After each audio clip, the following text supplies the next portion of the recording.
Air ట్రాన్స్ప్లాంటేషన్లో customized plan and design అంటే ఏంటి, దాని వలన మీకు కలిగే లాభాలు ఏంటి, ఒకవేళ ఆ విధంగా చేయకపోతే మనకు ఎయిర్ ట్రాన్స్ప్లాంట్లో ఎటువంటి రిజల్ట్స్ మనం చూడొచ్చు, అంటే ఎటువంటి నష్టం జరుగుతుంది అనే దాని మీద ఒక వీడియో చేద్దాం అనుకున్నాను. ఈ వీడియో చివరిదాకా చూడండి. Hair transplantation customized plan and design అంటే ఏంటి, ఎందుకు అది అంత ఇంపార్టెంట్ అనే విషయాన్ని మీకు ఈ వీడియోలో నేను చూపిస్తాను. అండ్ నేను డాక్టర్ శ్రీధర్ రెడ్డి, 19 years నుంచి ఎయిర్ ట్రాన్స్ప్లాంట్ ప్రాక్టీస్లో నేను ఉన్నాను. అయితే ఈ 19 years జర్నీలో, ప్రయాణంలో న్యాచురల్ హెయిర్ లైన్స్ ఎలా చేయాలి మరియు డెన్సిటీ ఏ విధంగా తీసుకురావాలి అనే దాని మీద చాలా రీసెర్చ్ చేశాను. నేను చాలా వరకు సక్సెస్ అయ్యాను ఆ విధంగా. అయితే ఈచ్ పేషెంట్కి నేను డిజైన్ చేసే ప్లాను మరియు మనం ఏ విధంగా ట్రాన్స్ప్లాంట్ చేయాలని ఒక ప్లాన్ తీసుకుంటాము. యాక్చువల్గా మీరందరూ అనుకునేది ఏంటంటే ట్రాన్స్ప్లాంటేషన్ అంటే అందరికీ ఒకే రకంగా ఉంటుంది అనుకోవడము, అది యాక్చువల్గా తప్పు. అదేవిధంగా ట్రాన్స్ప్లాంటేషన్లో ఎక్కువ డెన్సిటీ రావాలంటే ఎక్కువ గ్రాఫ్లు పెట్టుకుంటే డెన్సిటీ వస్తుందని మీరందరూ అనుకోవచ్చు. అది కొద్ది వరకే నిజము. కానీ ఇక్కడ ఇంపార్టెంట్ పాయింట్ ఏంటంటే, ఇందాక నేను చెప్పినట్టుగా ఈచ్ పేషెంట్కి కస్టమైజ్డ్ ప్లాన్ అండ్ డిజైన్ ఉంటుంది. అది ఏ విధంగా చేస్తామంటే, మనము సపోజ్ ఆ పేషెంట్ యంగ్ ఉన్నాడు అనుకోండి, ఏజ్ 25 years ఉన్న వాళ్ళకి class 2 బాల్నెస్ ఉన్నప్పుడు మనము హెయిర్ లైన్ డిజైన్ చేసే విధానం వేరే రకంగా ఉంటుంది. అదేవిధంగా అతనే class 6 బాల్నెస్లో ఉన్నాడు అనుకోండి, ఏజ్ 25, ఆయనకి మనం ఇచ్చే హెయిర్ లైన్ డిజైన్ వేరే ఉంటుంది. ఇలా ఎందుకు చేస్తామంటే, మనకు demand and supply, air grafts availability ఎంత ఉంది, రిక్వైర్మెంట్ ఎంత ఉంది, ఎప్పుడు కూడా మనకు రిక్వైర్మెంట్ ఎక్కువ ఉంటుంది. సో మనదే హెయిర్ తీసుకోవాలి కాబట్టి రిక్వైర్మెంట్ ఎక్కువ ఉంటుంది. కాబట్టి డెఫినెట్గా ఈ ప్లానింగ్ అండ్ డిజైన్ అనేది మీ ఎయిర్ ట్రాన్స్ప్లాంట్ రిజల్ట్స్ మీద మంచి ప్రభావం చూపిస్తుంది అనమాట. సపోజు class 7 బాల్నెస్ ఉన్న ఒక పర్సన్కి మనం హెయిర్ లైన్ డిజైన్ సరిగా చేయకపోతే మొత్తం నువ్వు హార్వెస్ట్ చేసిన గ్రాఫ్ట్స్ మొత్తం హెయిర్ లైన్లోనే వేస్ట్ అయిపోతాయి. మధ్య స్కాల్ప్లో కానీ క్రౌన్లో కానీ హెయిర్ రాదు. అప్పుడు ఆయనకి మనం ట్రాన్స్ప్లాంట్ చేసినా కూడా ఏం యూజ్ లేదు. అటువంటి ఫెయిల్యూర్ కేసులు నేను చాలా చూడడం జరిగింది నా ప్రాక్టీస్లో. రీసెంట్గా ఒక కేసు చూశాను, 4000 గ్రాఫ్ట్లు మొత్తం ఫ్రంట్లో పెట్టేశారు. మిడ్ స్కాల్ప్ కానీ క్రౌన్లో కానీ కంప్లీట్గా నిల్లు. అలాంటప్పుడు ముందర ఒక బంచ్ లాగా ఆయనకి ఎక్కువ హెయిర్ వచ్చింది, దాన్ని దూకోలేకపోతున్నాడు, అలాగనే ట్రిమ్ చేయలేకపోతున్నాడు.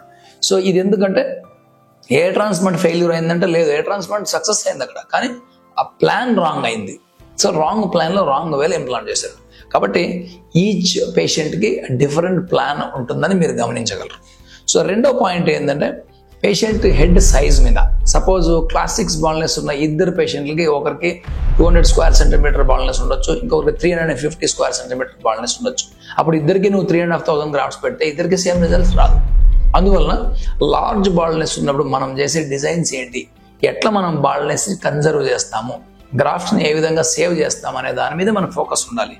మూడో పాయింట్ ఏంటంటే, పేషెంట్ హెయిర్ కూమ్ చేసే విధానం ఏంటి, ఆయన షార్ట్ హెయిర్ పెట్టుకుంటాడా, లెఫ్ట్ టు రైట్ కూమ్ చేస్తాడా, ఫ్రంట్ టు బ్యాక్ చేస్తాడా, ఇవన్నిటి మీద ఒక అవగాహన అయితే సర్జన్కి ఉండాల్సి ఉంటుంది.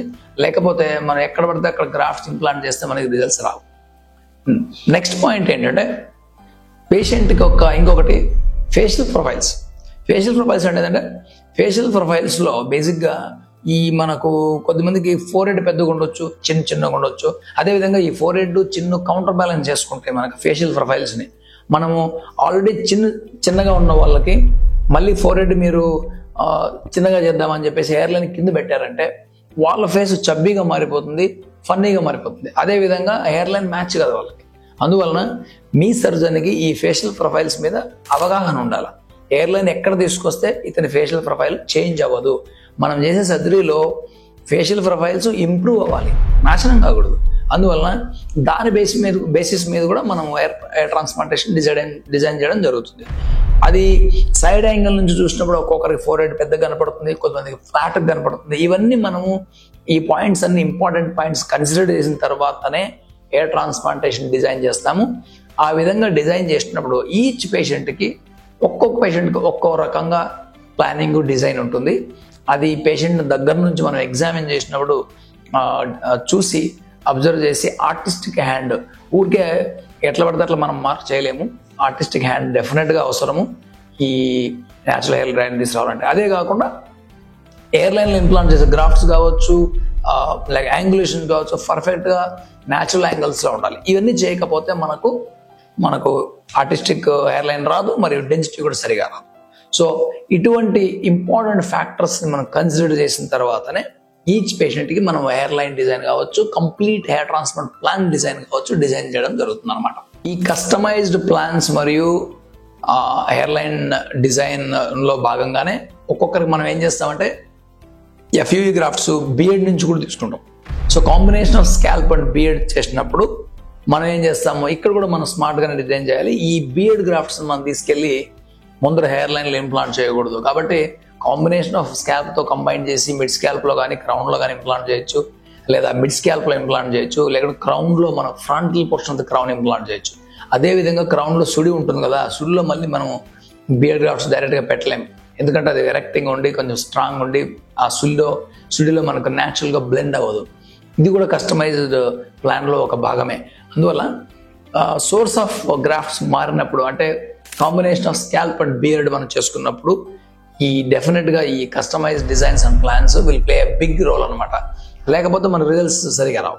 సో ఇది కూడా అందులో ఒక భాగమని మీరు గమనించగలరు. ఇక్కడ నేను చూపించిన విధంగా చాలా మందికి మార్కింగ్స్ చేయడం జరిగింది కదా. కొద్దిమంది పేషెంట్లకి అయితే నేను జస్ట్ 2 minutesలో మార్కింగ్ చేయగలను, కొద్దిమందికి 20 minutes టైం తీసుకుంటాను. ఎందుకంటే వాళ్ళకు ఆ ఫేషియల్ ప్రొఫైల్ విధానంగా కానీ వాళ్ళు వ్యూస్ అవన్నీ సైడ్ వ్యూ కానీ అవన్నీ కరెక్ట్గా మ్యాచ్ అవ్వాలి మనకు, లేకపోతే అది న్యాచురల్ రాదు. అందువల్ల మీకు నేను మార్క్ చేసే విధానము మార్నింగ్ ఆఫ్ ద ప్రొసీజర్, మనం ప్రొసీజర్ ముందు మార్కింగ్ చేస్తాం కదా, అది మీకు ఎలా కనపడుతుందంటే మీకు మార్కింగ్ ఒకటే కనపడుతుంది, కానీ ఫ్యూచర్ ఆఫ్టర్ 8 months దాని రిజల్ట్స్ ఎలా ఉంటాయని మీకు ఐడియా ఉండదు.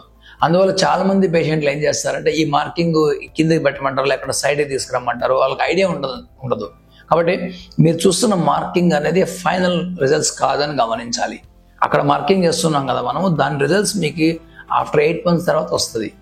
సో కాబట్టి చాలా మందికి తెలియక కొత్త ప్లేస్కి వెళ్ళినప్పుడు, వేరే డాక్టర్ దగ్గరికి వెళ్ళినప్పుడు ఆ మార్కింగ్ చేసేటప్పుడు వాళ్ళు వీళ్ళ ఐడియాస్ చెప్పడం వలన ఆ ట్రాన్స్ప్లాంటేషన్ చేసే డాక్టర్ కొంచెం పేషెన్స్ లేకపోవచ్చు, లేకుంటే ఐడియా లేకపోవడం వల్ల పేషెంట్ ఏం చెప్తే ఆ మార్కింగ్ చేయడం జరుగుతుంది. ఎండ్ ఆఫ్ ద డే పేషెంట్నే బ్లేమ్ చేస్తారు. వాళ్ళు నువ్వు అడిగావు నేను చేశానని చెప్తారు.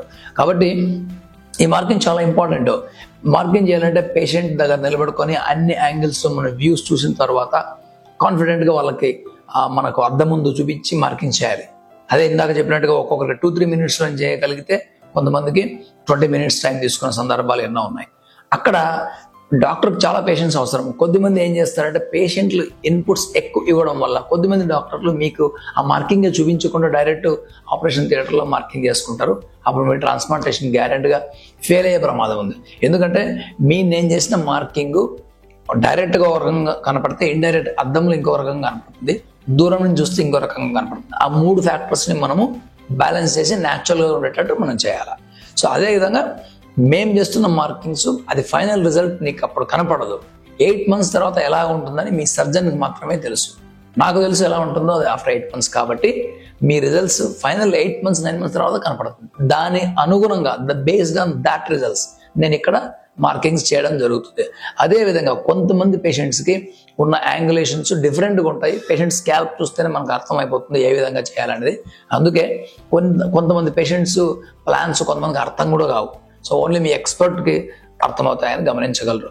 అందువల్ల నాట్ ఓన్లీ గ్రాఫ్ట్స్ మీరు మీ సర్జన్ దగ్గర కూర్చొని ట్రాన్స్పరెంట్గా డిస్కస్ చేసి టర్నికీ ప్రాజెక్ట్ అంటే ఏంటంటే ఒక ట్రాన్స్ప్లాంట్ మనం క్లాస్ 6 బాల్ని తీసుకుంటే complete end to end hair వచ్చేంత వరకు మీ డాక్టర్ నిన్ను హ్యాండిల్ చేయగలుగుతున్నాడా లేదా ఓన్లీ ఫ్రంట్ హెయిర్ పెట్టేసి పంపించేస్తే నీకు రిజల్ట్స్ ఇన్కంప్లీట్ అవుతుంది. టర్నికీ ప్రాజెక్ట్ అంటే ఫ్రంట్ టు బ్యాక్ మొత్తం ఈ డాక్టరే చేస్తాడు కాబట్టి ఆయనే రెస్పాన్సిబిలిటీ తీసుకుంటాడు లాస్ట్ వరకు నీకు హెయిర్ రావడం వరకు. అలాంటప్పుడు నీ డోనర్ కూడా డ్యామేజ్ చేయడు. ఎందుకంటే ఇప్పుడు డోనర్ నేను కొన్ని ఆర్వైస్ చేసిన తర్వాత మళ్ళీ సెకండ్ సెషన్కి నాకు గ్రాఫ్ట్స్ కావాలి. అట్లా కాకుండా మీరు ర్యాండమ్గా క్లినిక్స్కి వెళ్ళి ట్రాన్స్ప్లాంట్ చేసుకున్నప్పుడు టర్నికీ ప్రాజెక్ట్ లాగా కానప్పుడు మీరు ఓన్లీ ఫ్రంట్ ఏరియాలో చేసుకున్నప్పుడు అప్పుడు ఏమవుతుంది, బ్యాక్ సైడ్ మ్యాక్సిమం హెయిర్ తీసేసి ఫ్యూచర్ కోసం ఆలోచించకుండా ముందర పెట్టేసి పంపించేస్తారు. సెకండ్ సెషన్ నువ్వు అక్కడికి వెళ్ళినా ఆయన సరిగా చేయలేడు. రెండవది వేరే డాక్టర్ దగ్గరికి మీరు వెళ్ళినా కూడా వెనకాల బ్యాక్ సైడ్ హెయిర్ ఉండదు. ఇవన్నీ ప్రాబ్లమ్స్ వస్తాయి. కాబట్టి కంప్లీట్ డిస్కషన్ మీరు మీ డాక్టర్తో చేయడం చాలా ఇంపార్టెంట్. అదేవిధంగా ఈ ఆర్టిస్టిక్ డిజైన్స్ కేపబిలిటీస్ ఉన్న డాక్టర్ దగ్గరికి మీరు వెళ్ళడం మంచిది. Thank you.